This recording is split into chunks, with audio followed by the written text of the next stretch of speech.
Hello folks, and welcome back to Mod of the Month, where we showcase some of the best builds completed over the last month over in the BitTech forums.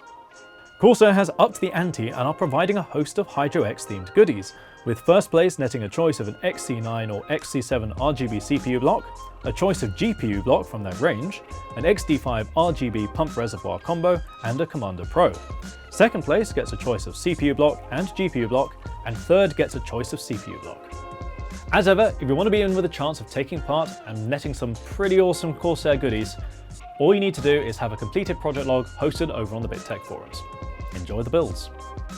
First up, let's give a huge hand to last month's winner, Radioactive RTX by Twister 7800 GTX. Daniel's clean and extensive 500D mod took the top spot in what was a particularly difficult month. Not to be outdone though, we have some intense projects this month thanks to the impending culmination of the Coolermaster World Series 2019, so why don't we have a look at them. Nessa is back at it again this month, this time with a Coolermaster C700p case mod which he has been working on since January. As with his other mods, Nenad went about replacing much of the internal structure with a laser cut framework, along with 3D printing accent pieces and details for the water blocks. The components themselves are cooled by a CPU and GPU water loop, which features a custom distro plate that sits in the front of the case. Interestingly, he chose to rotate the whole case and contents by 90 degrees, meaning that the Cosmos handles and feet are now vertical ornaments arranged on the side of the case. The loop is constructed from copper tubing that was polished and then chrome plated to provide some bright accents to the dark theme of the mod.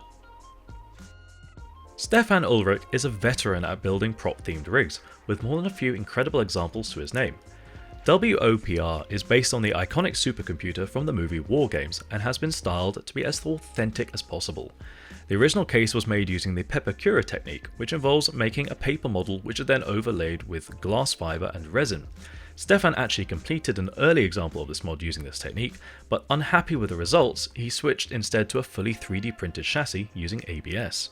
The LEDs of the exterior panels are all soldered individually by hand and are controllable via an Arduino Mega. The hardware inside is housed in a plywood structural chassis which adds strength to the 3D printed shell. Okay, now this idea is just bonkers. Remember that Iron Man suit from the second film that Tony Stark pulls out from a briefcase? Well, Hammond Chronicle decided to base his mod around a similar theme, only this time using War Machine as the inspiration. The mod is essentially a full desktop PC in the form of a huge laptop, complete with a CPU custom loop and of course both internal and external monitors. The internal structure is made from laser cut steel sheet, with the exterior portions 3D printed to provide the complex shapes. Of course, inside you'll also find a full suite of ARGB lighting to match up with this rig's over-the-top aesthetics. It definitely nails the brief, with the shaping and colours being instantly recognisable as War Machine. Another build completed for the Coolermaster World Series, Toru decided to base his mod around the game Red Dead Redemption 2. He opted to rotate the motherboard tray 90 degrees, supporting the GPU vertically at an angle. The distro plate was placed at the bottom of the chassis, with all the ports connected with straight tube sections at 45 degrees. The case itself was repainted to feature a deep red colour, and the handles and top surfaces treated with an iron paint to provide an authentic surface rust. The handles were wrapped with leather trim, and further leather straps and accent pieces added around the case. Game artwork was then UV printed onto many of the components and panels in order to make the theme as apparent as possible. Yuri chose to modify his Cougar Conquer Essence chassis to take on the theme of Cyberpunk 2077. To do this, he reworked the aesthetics of all the main components involved, beginning with the motherboard. Now, the stock A320M is a bit of a Spartan affair, so Yuri chose to construct a motherboard shroud from acrylic, which was then detailed and painted to cover up the PCB.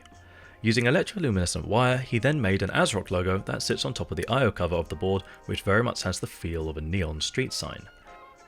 He also added colour accents using orange EL wire on the power supply shroud, as well as adding laser cut details such as the Cyberpunk logo. The rear of the case features a fully functional 14-inch monitor too, which sits behind the case glass. Now, I really hope that you've enjoyed all the mods that were shown off today, because it's been such a fantastic month over on the forums. And of course, if you'd like to have a chance of getting involved in a future mod of the month yourself, all you need to do is have a finished project log hosted over on the BitTech forums as well. If this is your first time here though, be sure to subscribe to the channel, as modding is very much our lifeblood here, and we have some fantastic projects on the way that you definitely won't want to miss out on. As ever, you can also find us over on Facebook, Instagram, Twitter, and builds.gg. We also have our own Discord server, so be sure to pop in, say hi, introduce yourself, and maybe stay for a chat.